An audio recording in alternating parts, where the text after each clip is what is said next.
Olá, amoras. Meu nome é Marília da Hora. Eu estou aqui para passar o tempo e falar um pouco para vocês de literatura negra. Estamos quase perto de começar a analisar as obras literárias.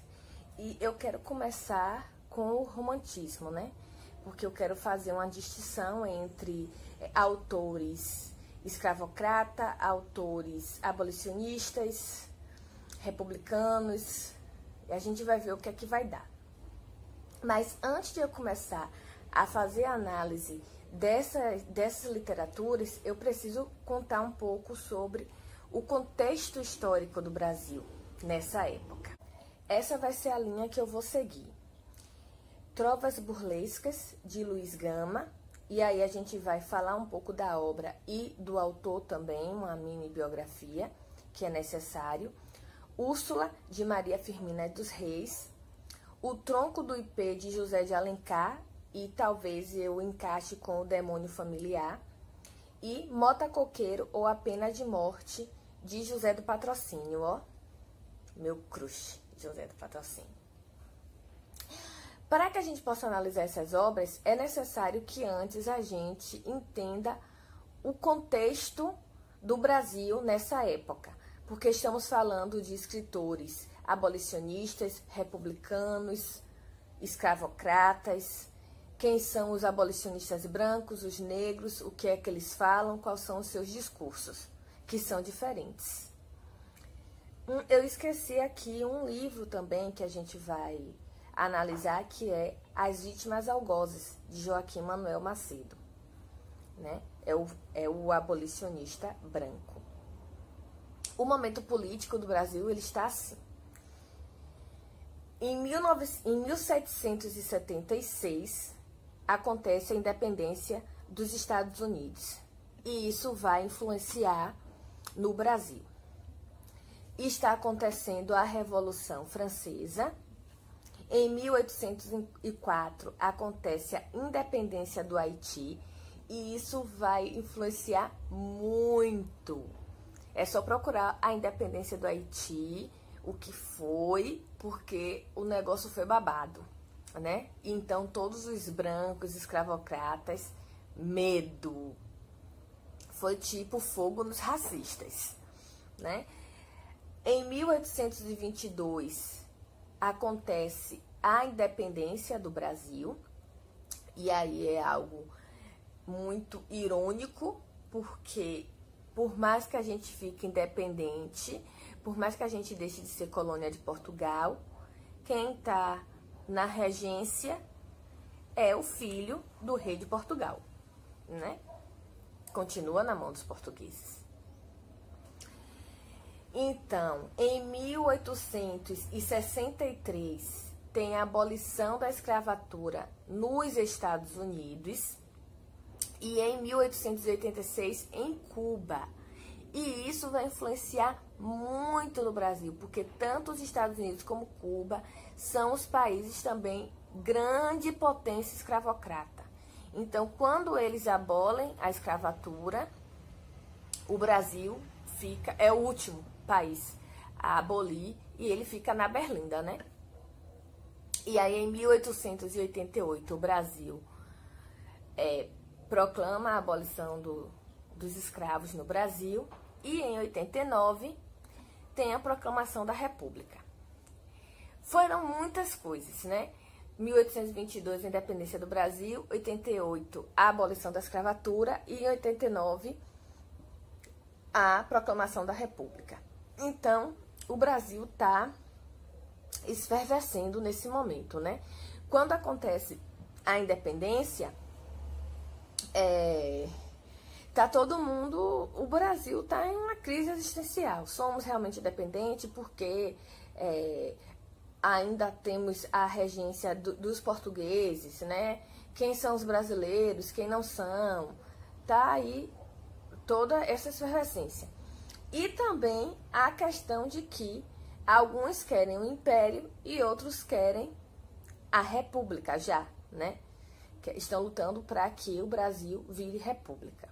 E aí fica assim, o imperador, ele vai representar o poder moderador, Ou seja, o poder está na mão deles, né? Está na mão do imperador, que está à frente do executivo. No executivo também constava o Conselho do Estado. No caso do legislativo, destacam-se cargos de senador e deputado. Essas informações eu tirei do site Brasil Escola, tá, gente? Eu vou deixar as referências depois lá. O Brasil funcionava como uma monarquia parlamentarista, ou seja, existia o rei e existia o parlamento. Algumas ideias passavam pelo parlamento e o rei aprovava ou não, né? Tinha o poder de aprovar, de vetar, no qual o imperador interferia na política sempre que fosse necessário para garantir seus interesses. Assim, se fosse eleito um primeiro-ministro que não lhe agradasse, ele o destituía. E se a Câmara tomasse medidas que não lhe agradassem, ela era dissolvida. Bem, gente, isso foi no século XIX, tá? É só coincidência. É uma coincidência grande, mas é isso aí, né? Ainda é império, não é presidência, tá? Ambos partidos tinham leves diferenças de posição ideológica e de classe, que se apoiavam. Tinha os partidos dos conservadores, que era de grande centralização do poder nas mãos do imperador, e tinha o Partido Liberal, que defendia maior autonomia local para as províncias. Essa era a grande diferença entre eles, mas todos eram ruralistas,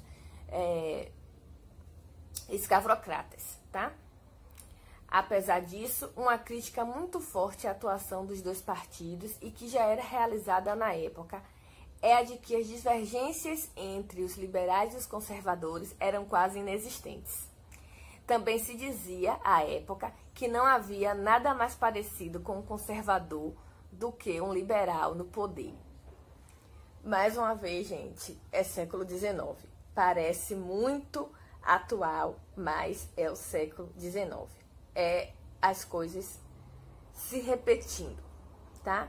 Então, tá acontecendo aí uma briga entre os partidos conservadores e liberais para ver quem fica no poder. A coisa se acirra tanto, que o imperador chega um momento que diz assim, olha, uma época vai ser liberal, uma época vai ser conservador. Ficou bem assim o caso. Mas a questão é, o que é que está em jogo nesse momento? O que está em jogo é a abolição da escravatura. Como os partidos, eles eram de maioria escravocratas, ruralistas, eles não queriam a abolição. Só que em todos os lados, a parte internacional que estava fazendo pressão, as revoltas dos escravos, né? Tudo acontecendo, ia chegar um momento que eles iam precisar abolir. E com a pressão da Inglaterra, porque está acontecendo a Revolução Industrial na Inglaterra e eles precisam de mão de obra, eles precisam de consumidores, a Inglaterra pressionava o Brasil a abolir, né? E se eles não abolissem, se o Brasil não abolisse, eles iam ficar para trás nessa corrida, né, de países econômicos, na economia. Só que o que acontece?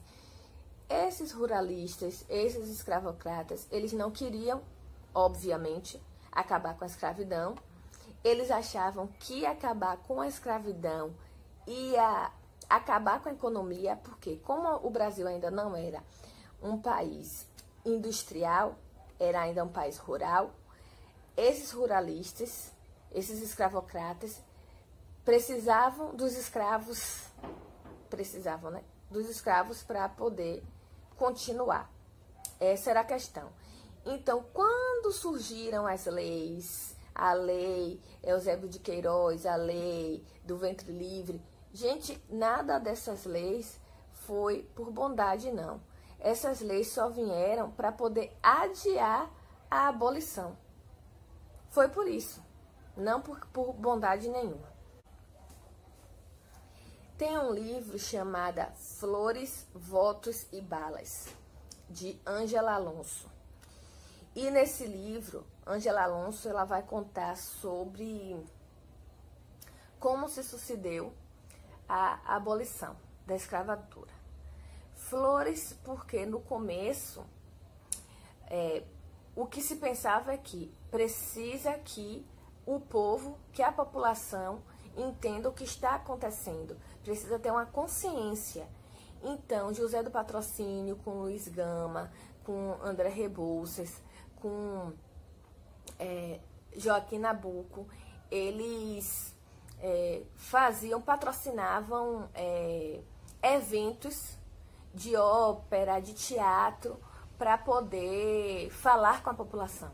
Quando a população ia assistir essas peças de teatro, esses espetáculos, essas óperas, antes e depois, um deles ia e falava sobre a situação do Brasil. Flores, porque quando acabavam os espetáculos, a cantora recebia flores no final, e se a plateia gostasse muito, também jogava flores para artista, né? Na maioria das vezes era um artista. No caso do voto, é porque tanto Joaquim Nabuco como José do Patrocínio percebeu que a abolição não ia acontecer só com as revoltas e com a consciência do povo. O que ia acontecer é que o povo ia ficar consciente, ia pressionar, ia chegar no parlamento para poder as coisas acontecerem. E para que as coisas pudessem acontecer no parlamento, era necessário que tivesse o voto dos deputados, dos senadores, dos partidos. E no caso da bala, é a violência mesmo, né? Quando tudo aconteceu, quando tudo está para acontecer, vamos matar, né? Não dá. Esses idealizadores, esses conspiradores vão ter que morrer. Então, flores, voto e bala. Então, para Ângela Alonso, teve três principais causas para acontecer a abolição da escravatura no Brasil. Primeiro, a cena internacional, né? Cuba e os Estados Unidos abolem a escravidão, as ideias da Revolução Francesa estão aí, né, à tona, e a Revolução Industrial que está acontecendo na Europa. Essa Revolução Industrial, que precisa de mão de obra de consumidores, pressiona os países que ainda estão escravizando. A aceleração da urbanização no Brasil. O que acontece? Quando o Brasil começa a se urbanizar, começam a aparecer espaços públicos. Esses espaços traz grupos, traz pessoas para conversarem, né? Para discutir assuntos dos seus interesses. Então, essa urbanização faz também que aumente essa produção, né? De espetáculos, também teatro, tudo por aí. E terceiro, a conjuntura política, que é a revolta dos escravos, que teve a revolta dos malês, a revolta dos alfaiates, tudo isso para abolir a escravidão, e que esses dois, que são os principais, ocorreram na Bahia. Guardem isso, né? As revoluções da Bahia, porque a gente vai precisar. E a briga do Partido Liberal e Conservador para ficar no poder. Toda essa conjuntura vai trazer com que aconteça a abolição. Além dessa briga entre o Partido Liberal e Conservador, o trono também está aí, né, ameaçado. Por quê? Porque algumas pessoas querem que o Brasil vire república. Mas prestem atenção, república significa para todos. Acontece que Brasil é para todos? Vamos ver que alguns republicanos, eles não estão colocando os negros nem os indígenas nessa pauta. Para todos os brancos, né? E Patrocínio vai falar sobre isso. Muito. Então, dentro desses pormenores, alguns políticos começaram a cogitar a possibilidade de que uma legislação fosse criada em prol da abolição. essa legislação fazia uma transição gradual, o que não desagradava elites econômicas do país, sobretudo a do Sudeste, interessada em adiar ao máximo a abolição do trabalho escravo. Por que, sobretudo, o Sudeste? Porque, nesse momento, o Brasil deixa de ganhar com a produção açucareira e passa a ganhar mais com a produção cafeeira, que acontece no Sudeste, né? Então, a maioria dos escravos estão sendo vendidos para lá. São Paulo e Rio, né? Que é a produção cafeeira. A partir dessas leis, começam a ter mais negros livres e uma grande produção negra no país, o que preocupava a elite brasileira, que se via incomodada com a criação de uma nação negra. Porque o que acontece? Quando vem a lei do ventre livre, quem nascesse de escravo ou, né, seria livre. A lei do sexagenário, depois de 60 anos você seria livre. Então, passando a ter mais escravos livres, e a gente tem que perceber que assim, a lei, gente, nem sempre é cumprida, tá? Mas quando é cumprida, tá tendo aí os escravos livres, os escravos revoltados querendo alforriar outros escravos. A gente está tendo uma comunidade negra muito grande dentro do Brasil. E isso está preocupando a elite brasileira.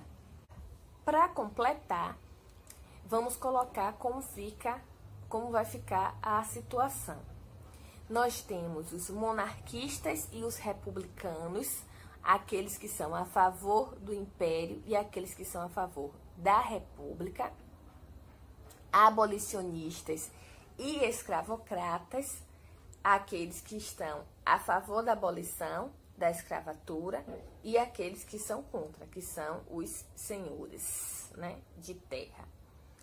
Os liberais, aqueles que querem o poder na mão da província, e os conservadores, aqueles que acham que o poder deve ser centralizado na mão do rei, do imperador. Então, quem são os monarquistas abolicionistas? Temos André Rebouças, que é amiguinho assim, ó, da princesa Isabel.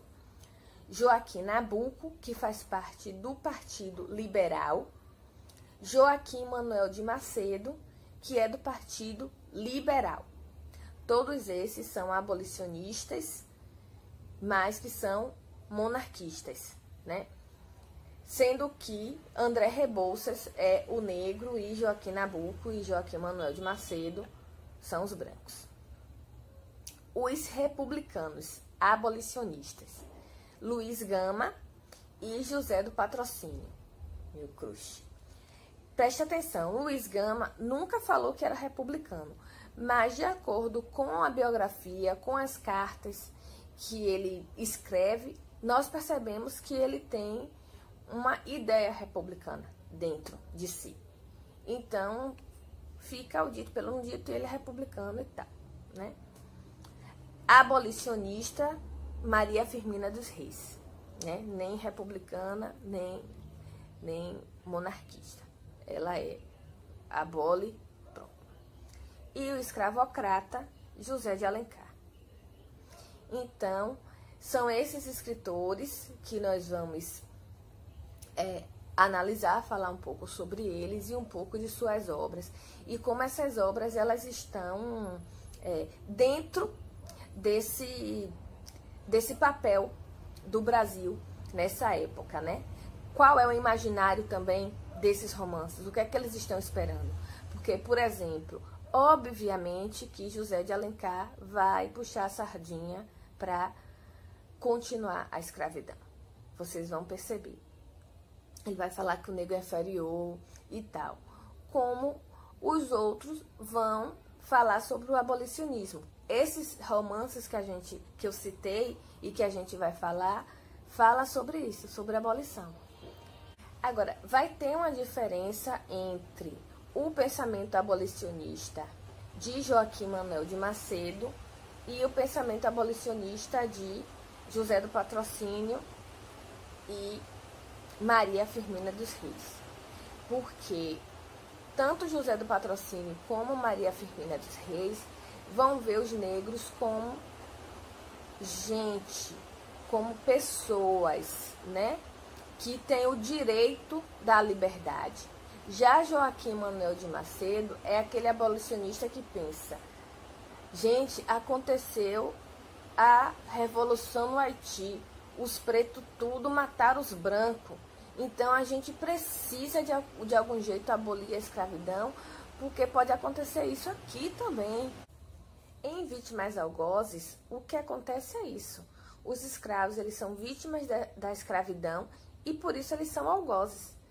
E nesse caso eles não são algozes, eles estão só reagindo. É como diz Malcolm X: não confunda a reação do oprimido com a violência do opressor. O opressor, nesse momento, ele é muito violento, sim. Ele é o senhor de escravo. Obviamente que, para que ele consiga se libertar, para que o negro consiga se libertar, ele vai ter que usar da violência também, né? Fanon também já fala sobre isso. Não tem como, a gente já tentou dialogar. Mas o branco não quer dialogar, então a gente vai ter que partir para a violência também, vai ter que ser igual, na porrada, né? E Joaquim Manuel Macedo vê isso como ponto negativo para os negros. Ele diz que os negros, eles possuem essa violência, já é inata do negro ser violento. Então, quando você escraviza ele, obviamente que vai aflorar essa violência. Olha só que pensamento. Quer dizer, então, que ninguém tem que ser violento, não tem que ser submisso, né? Como se achavam que os negros eram, por isso que durou tanta escravidão. Pois vamos ver que é diferente, que a gente resistiu, que a gente lutou, entendeu? E alguns abolicionistas vão pensar desse jeito. É preciso abolir, porque senão a violência vai aumentar, né? Nós brancos vamos passar a ser vítima também. A gente vai chegar lá e vocês vão perceber.